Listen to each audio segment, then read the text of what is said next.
Bismillahirrahmanirrahim. Assalamualaikum warahmatullahi wabarakatuh. Uh, Thank you so much for your joining us. This subject, Indonesian foreign policy. Welcome again. And today we will discuss about Indonesian foreign policy under Susilo Bambang Yudhoyono.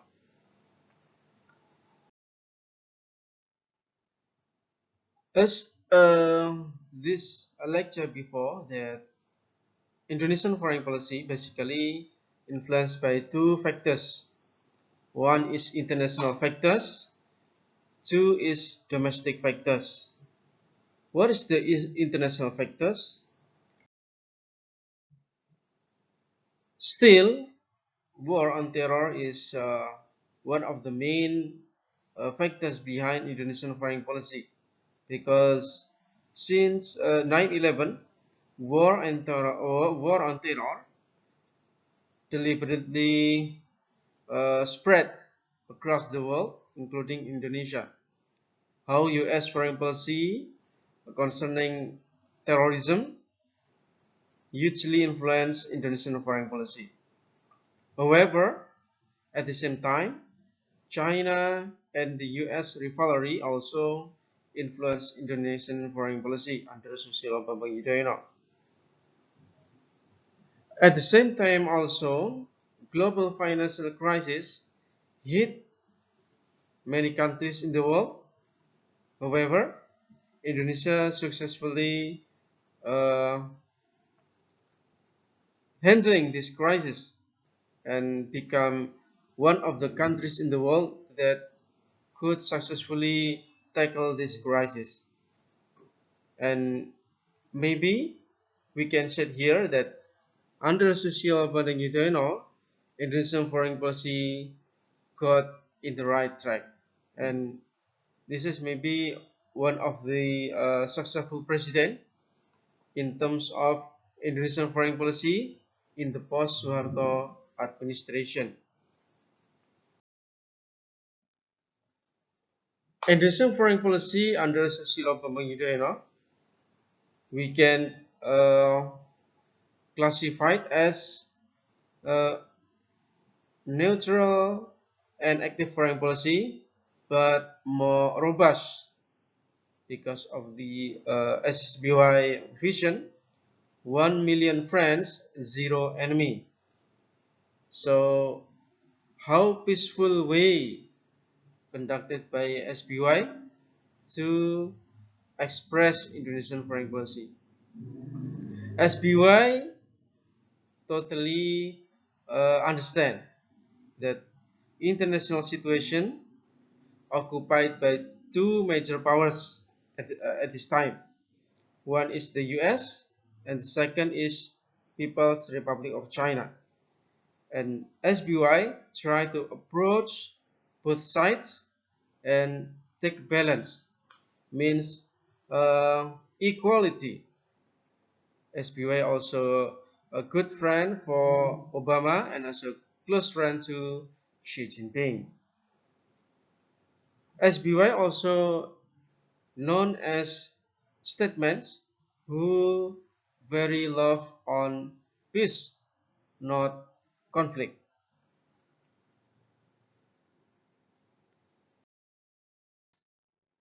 Okay, under SBY, Indonesia getting very international appreciation because of SBY efforts to increase Indonesian image in international fora.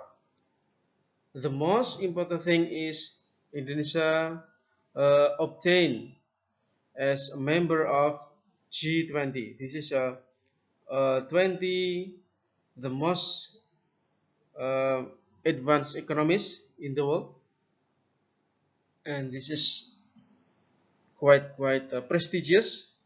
Even one of the elites in Indonesian foreign affairs said to me that even Singapore is very jealous on Indonesia because economically Singapore also advanced economies but cannot join the G20 organization. Under SBY also, Indonesia also repeat to increase its role in ASEAN and also developing aid. And specifically under SBY administration, he successfully spreading the idea of democracy based on ASEAN value or Asian value, which he organized Bali Democracy Forum. This is a very important organization established by SBY that make the image of Indonesia as the third largest democracy in the world became very influenced, especially when Indonesia successfully helping Myanmar to be more democratic. All right, this is some issues of Indonesian foreign policy under SBY administration. The first is, of course, the tsunami. This is once I think this is sooner after SBY sworn as Indonesian president, and the hikmah, the lesson here is uh, Aceh Rebellion or GAM, Gerakan Aceh Merdeka, and Indonesian government successfully meet together and agree to finish the conflict under the umbrella of peace talk initiated by President Marty Asari of Finland. Indonesian affairs also uh, colored by some major terrorism attack, such as in JW Marriott, when a football club from England, Manchester United, will come to Indonesia, but suddenly terrorists attacked the hotel. Also under SBY, Indonesian foreign policy against Malaysia also became very tension because of some conflict. For example, Ambalat, and also cultural products such as Rasa Sayangi, Ponorogo, Pendet, and extra. Alright, this is maybe the simple understanding on Indonesian foreign policy under SBY administration, where the international context, the war on terror, and also China-US rivalry, as well as financial crisis, global financial crisis, also influence Indonesian foreign policy.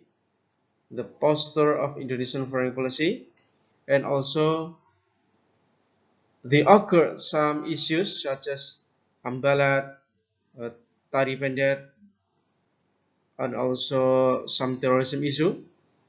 This is strongly influenced by domestic political contestation. Maybe this is in some aspect become controversial, but based on my research, for example, in Ambalat cases, this has become serious issues between Indonesia and Malaysia because to cover Indonesian domestic affairs, especially because in the middle of Ambalat affairs, in the middle of Ambalat conflict, SBY just increased the oil prices. And of course, the objective of SBY to blow up the Ambalat issue is to cover his not unpopulous domestic policy.